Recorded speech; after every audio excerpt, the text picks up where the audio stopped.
Ustadz, bagaimana caranya kita bisa ikhlas menghadapi ujian hidup? Apa yang terjadi, maka kau kembalikan kepada Allah. Alladzina idza asabathum musibah qalu inna lillahi wa inna ilaihi raji'un. Langsung ke kamar mandi, ambil air wudhu, salat sunat hajat 2 rakaat supaya Allah melapangkan hati. Usolli sunnatal hajat rakaataini lillahi ta'ala. Tolong lapangkan hatiku, tak sekuat menerima musibah ini. Allahu akbar. Inna salati wa nusuki wa mahyaya wa mamati lillah. Serahkan pada Allah. Di sujud terakhir minta, tolong aku ya Allah. Rabbi firli warhamni wajburni warfa'ni warzuqni wahdini wa'afini wa'fu anni. Wasta'inu bis sabri wassalah. Minta tolonglah kepada Allah dengan sabar. Sabar, jangan caci maki Allah. Sabar, jangan tarik-tarik rambut. Sabar, jangan pukul-pukul pipi. Sabar, jangan sobek-sobek kantong. Sabar, jangan menyakiti diri. Sabar dan sholat. Sholat minta kepada Allah. Allah akan turunkan ketenangan.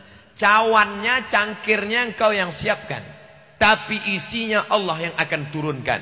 Huwallazi anzala sakinata fi qulubil mu'minin. Dia yang menurunkan ketenangan ke dalam hati orang beriman.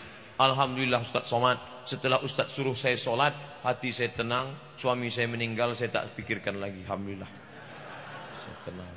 Jadi ibu enggak nangis? Enggak Pak Ustaz. Kenapa? Memang udah lama saya tunggu supaya mati dia. Bagaimana kita bisa selalu istiqomah dalam kebaikan sedang godaan sangat banyak Pak Ustaz? Pulang dari sini cari rumah sakit di Sidoarjo.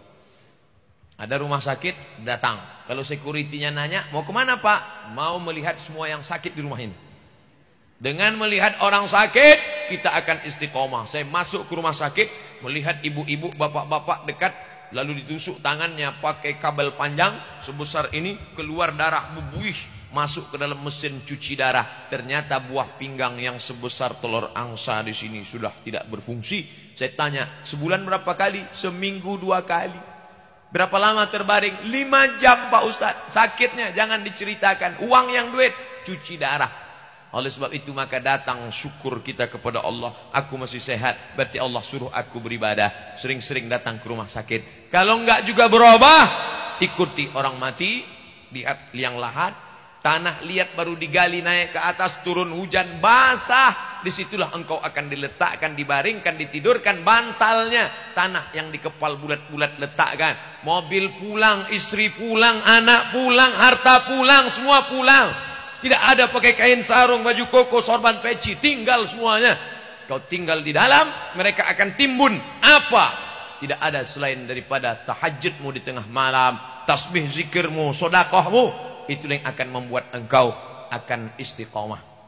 Pertama, lihat orang sakit. Kedua, lihat orang mati. Kalau tidak berubah juga, berarti kau sebetulnya sudah lama mati. Bagaimana cara mempersiapkan keluarga yang sakinah bagi orang yang belum menikah? Kamu belum menikah, iya, jaga dirimu dari maksiat. Pertama, maksiat mata. Nggak bisa Pak Ustadz, saya kan jalan, masa merem mulu? Tundukkan pandangan. Kalau ada orang yang pakaiannya nggak betul, lihat dikit-dikit nggak apa-apa. Lihat jalan. Masa bapak-bapak lalu lintas, nggak mungkin nggak lihat jalan. Pakai helm gelap, kalau agak gelap agak sedikit dosanya. Karena kalau kita pakai kacamata hitam, orang putih sama hitam sama bentuknya. Nah, setelah itu, Pak Ustadz, kayak sudah jaga mata tapi makanan, makan daging, makan sup, makan ini, kan libido seksual naik. Banyak-banyak puasa sunat. Senin, Kamis, Senin, Kamis, Senin, Kamis. Saya sudah puasa Senin, Kamis, tetap bergelora Pak Ustadz. Puasa Nabi Daud. 1, 3, 5, 7. Tetap juga Pak Ustadz, tiap hari puasa. Namanya puasa dahar. Tiap hari. Insya Allah kalau kau puasa tiap hari, nafsu ada, tenaga enggak ada.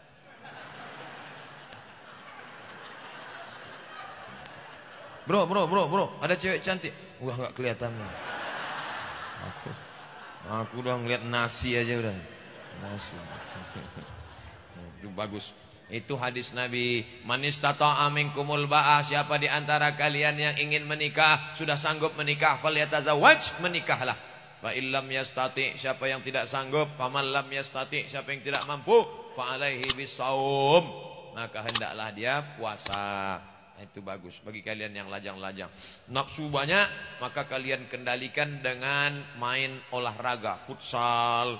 Futsal mahal Pak Ustadz, 1 jam 50.000. Renang. Berenang juga mahal Pak Ustadz di kolam renang. Yang gratis. Sini kan dekat laut kan?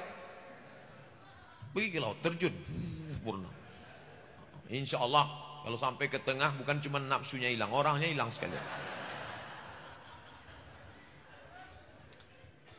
Olahraga memanah, beli. Saya ada panahan. Kalau dekat kita bisa saya pinjamkan panah.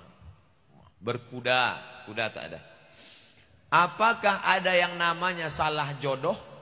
Orang yang hidup bersama selama bertahun-tahun lalu cerai, apakah mereka yang dinamakan salah jodoh? Enggak ada salah jodoh.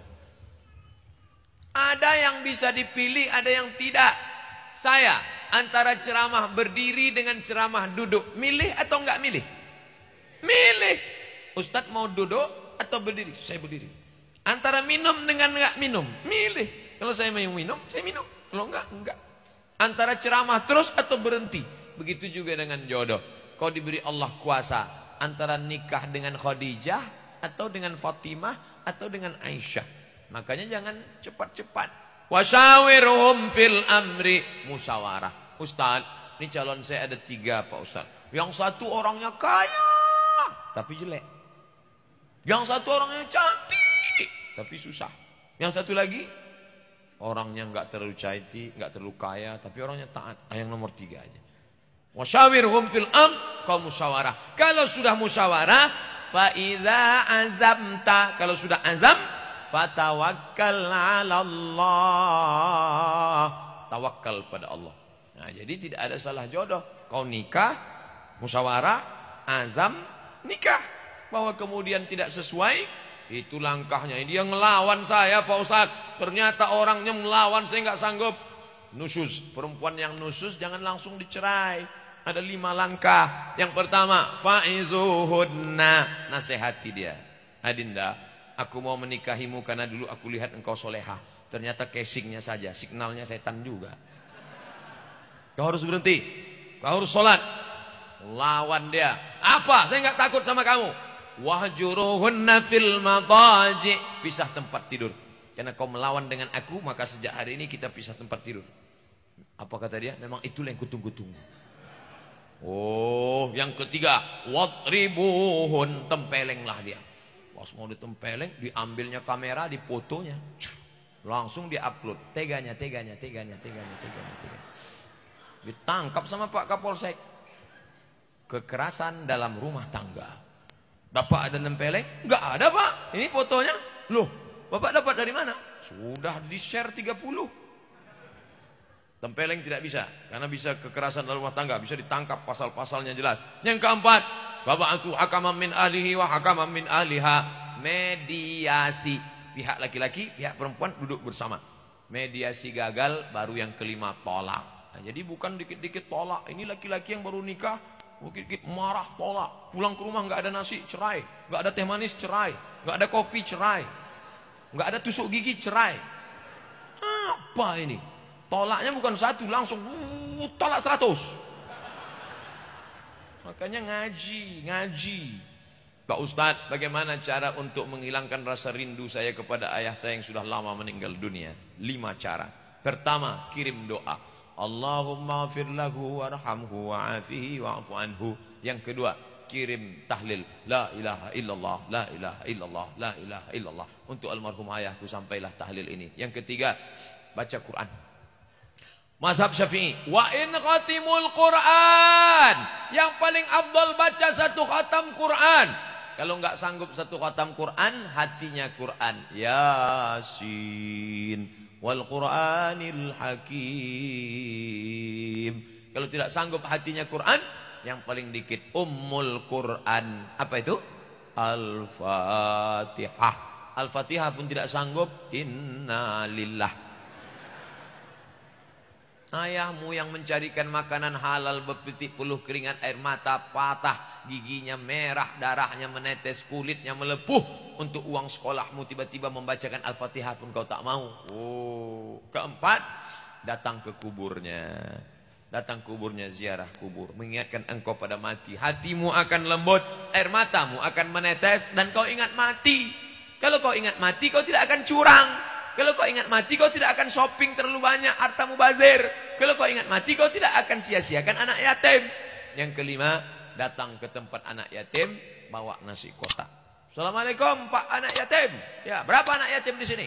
Ada sekitar 500. Keluarkan, saya bawa nasi kotak. Berapa? 10 aja. Kebetulan ini saya bawa. Gitu. Sampai nggak pahala sedekah? Sampai. Mana dalilnya? Mana dalilnya? Ini kan sekarang lagi tren nih. Mana dalilnya? Ya Rasulullah, ummi matat. Emak saya sudah mati, meninggal dunia. Atasaddaqu anha? Kalau saya sedekah pahalanya sampai enggak untuk almarhumah? Kata Nabi, tasaddaq, silakan sedekah sampai pahalanya. Ayu sedekatu afdal? Apa sedekah yang paling afdal? Apa kata Nabi? Saqiyul ma, memberi air minum. Sedekah paling afdal beri air minum. Karena di jazirah Arab payah air minum. Sedang air minum aja sampai, apalagi nasi kotak. Bagus sedekah fakir miskin. Belikan pakaian ke ibu-ibu jompo, belikan kain sarung untuk bapak-bapak, peci bagus, baju koko.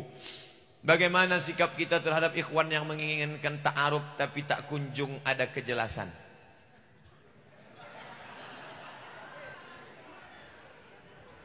Ikhwan kontaknya bukan pada akhwat. Ini keliru ini. Ikhwan kontaknya bukan ke akhwat, tapi kepada walinya. Kamu walimu, hai akhwat, ada 6. Bapakmu, mbahmu, kakekmu, adikmu, abangmu, abang ayahmu, atau adik ayahmu. 6 orang ini yang dia kontak. Adapun kamu nggak usah terlalu bereaksi. Nanti kalau kamu terlalu bereaksi, dia sangka kamu mau ngejar dia. Kamu pura-pura cuek aja, walaupun hati risau. Nyantai aja. Nanti ketika dia datang, keluargamu nanya, "Dok, sampean gelem apa ora iki? Kamu mau nggak sama dia?" Kalau anak gadis zaman dulu diam dia. Perempuan yang diam, kata Nabi, as-sukutu alamatur ridha. Kalau diam tanda setuju. Itu anak gadis dulu. Zaman sekarang iya aja atau iya banget.